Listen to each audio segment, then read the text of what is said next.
과도한 업무량과 열악한 처우로 급식 노동자 수가 해마다 줄어들고 있습니다. 인력 감소로 노동 강도가 더 올라가는 악순환이 반복되고 있는데 처우 개선이 시급하다는 목소리가 커지고 있습니다. 충남의 한 유치원 관리자가 교사들에게 갑질을 했다는 주장이 제기됐습니다. 해당 교사들은 관리자가 포본을 하고 내부 청렴도 평가에서 높은 점수를 주도록 강요했다며 감사를 청구했습니다. 충북 지역의 구제역이 확산하면서 소와 돼지 등 우제류 70만 마리가 밀집한 홍성에도 비상이 걸렸습니다. 홍성군은 긴급 백신 접종을 실시하고 소독 활동 강화에 나섰습니다.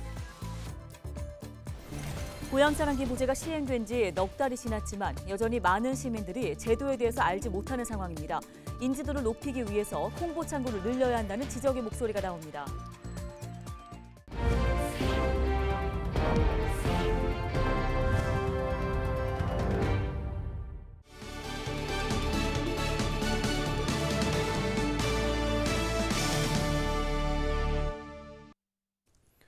시청자 여러분 안녕하십니까? 헬로티비 뉴스입니다. 보도를 통해 학교 급식실의 환기시설과 노동자들의 폐건강 문제를 전해드린 바 있습니다.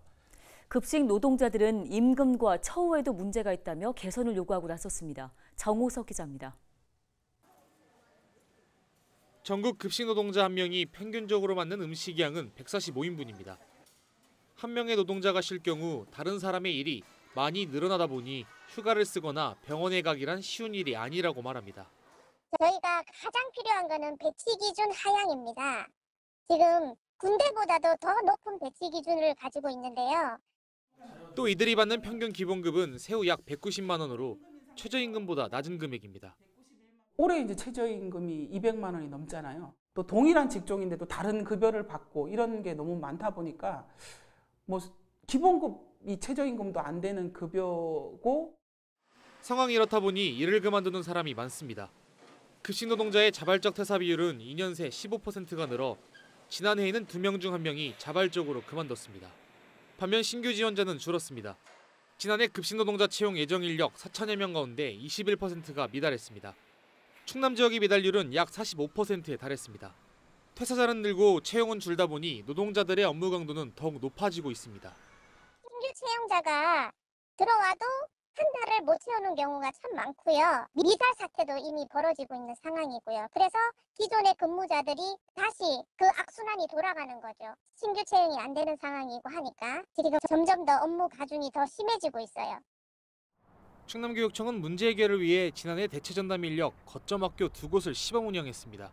예를 들어 지역 내 거점학교인 A에 기준 정원보다 1명 많은 급식 노동자를 배치하고 인근 B나 C학교에 인력이 빠질 경우 A학교의 인력 1명이 대신 일을 해주는 겁니다. 충남교육청은 이 제도를 확대할 계획입니다. 충남교육청은 조리 종사자들의 근무 여건 개선을 위해서 대체 전담 인력 거점학교를 운영하고 있습니다. 올해는 17개로 대폭 확대하여 조리 종사자들의 근무 여건 개선을 위해 최선을 다하고 있습니다. 전국학교 비정규직 노동조합은 현재 급식 노동자의 최소 10%의 대체 인력 충원과 임금 상승을 위해 17개 시도교육청과 협상에 나설 계획입니다. 헬로티비 뉴스 정호석입니다.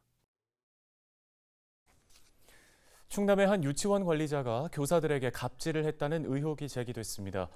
전교조 충남지부와 교사들은 22일 기자회견을 열고 해당 관리자에 대한 중징계를 요구하며 충남교육청에 감사를 청구했습니다.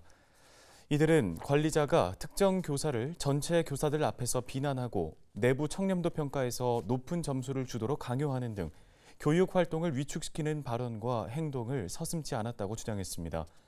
충남교육청은 사실관계를 파악한 뒤 감사에 착수할 예정입니다. 전국 최대 축산 지역인 홍성군이 구제역 확산 방지에 총력을 다하고 있다고 밝혔습니다. 홍성에는 소와 돼지 등 우제류 농가 2,300여 곳에 가축 69만 7천 마리가 밀집돼 있습니다. 홍성군은 긴급 백신 접종을 실시하고 있으며 거점 세척 소독시설 운영과 공동방재단 소독활동 강화에 나섰습니다. 구제역은 지난 10일 충북 청주의 한 한우 농가에서 4년여 만에 확인된 뒤 모두 11건이 발생했습니다. 다음 소식입니다.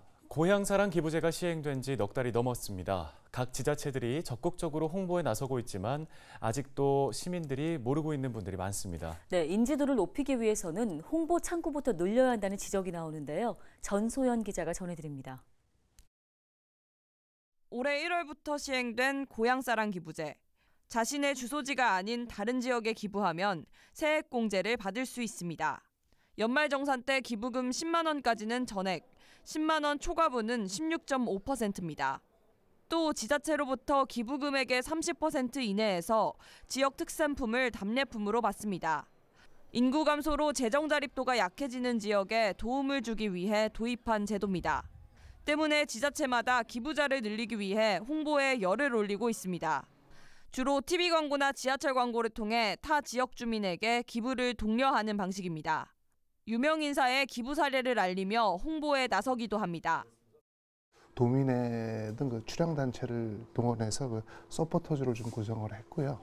그다음에 그 손흥민이라든가 이을용, 최용수 감독 등 유명인들을 좀 기부에 참여해갖고 인지도를 높이는 데 주력을 좀 했다고 볼 수 있습니다. 하지만 아직도 인지도는 높지 않습니다. 아예 들어본 적도 없다는 시민들도 있습니다. 글쎄 오늘 처음 듣는 얘기라서 좀 그런데. 아니요, 처음 들었어. 기부하고 뭐 받는 것도 있고 하면은 생각해 볼 필요는 있을 것 같아요. 일각에서는 홍보 주체를 지자체로 한정하지 말고 다양한 창구를 열어줘야 한다는 지적이 나옵니다.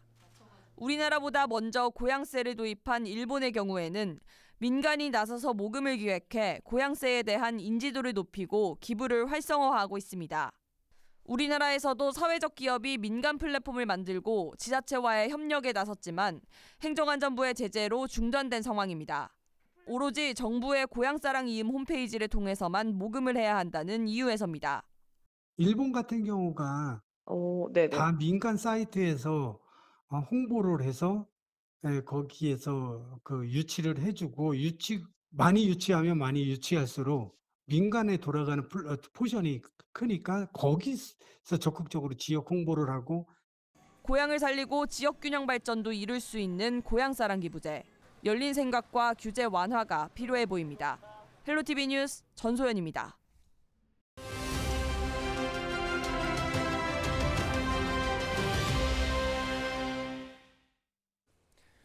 충남교육청이 2023년도 충남교육정책 제안 공모전을 운영합니다. 네, 충남교육청 정책기획과 김미연 주무관 전화 연결해 보겠습니다. 주무관님 안녕하십니까? 네, 안녕하세요. 충남교육청 정책기획과 주무관 김미연입니다. 예, 먼저 이번 공모전 어떻게 진행되는지 소개 부탁드립니다. 충남교육청은 국민 여러분께 창의적인 의견을 구하는 2023년도 충남교육정책 제안 공모전을 진행하고 있습니다. 이번 공모전은 충남교육정책에 관심 있는 국민이면 누구나 이달 30일 화요일까지 참여하실 수 있는데요. 공모 주제로는 모든 아이에게 특별한 충남 미래교육 추진을 위한 과제 중 9개 분야를 선정했습니다. 네, 9개 공모 주제 분야 어떤 내용들에 대해서 제안을 할 수 있게 되는 건가요? 네, 9개 분야는 학생 지원 강화 방안, 학부모 교육 활성화 방안, 생태 시민교육 활성화 방안, 민원제도 개선 방안, 학교 안전관리 방안, 학교 공간 혁신 방안 등이 있습니다. 네, 어떤 방법으로 참여할 수 있는지도 짚어주실까요? 네, 공모전 참여는 국민신문고 누리집 또는 전자우편, 우편, 팩스 등으로 가능합니다. 제안자는 개인 또는 팀으로 최대 2점의 제안을 신청할 수 있으며 자세한 내용은 충남교육청 누리집 고시공고란에서 확인할 수 있습니다. 또한 공모전을 통한 우수제안 선정 결과는 6월 말 발표 예정이고요. 우수정책 제안자에게는 교육감상과 상금을 시상할 계획입니다.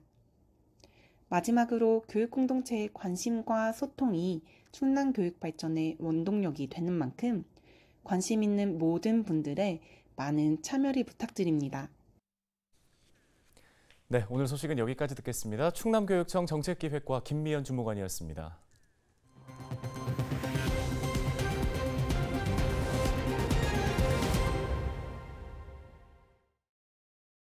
다음 소식입니다. 김태형 충남지사가 투자 유치와 관광객 유치 등을 위해 6박 7일 일정으로 일본 출장을 떠났습니다.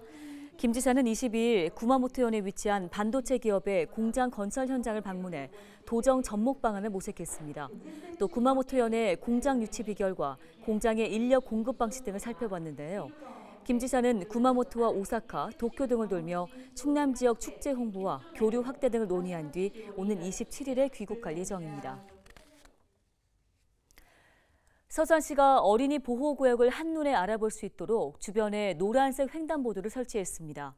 설치 장소는 3곳으로 서산초등학교, 부춘초등학교, 서남초등학교 앞입니다.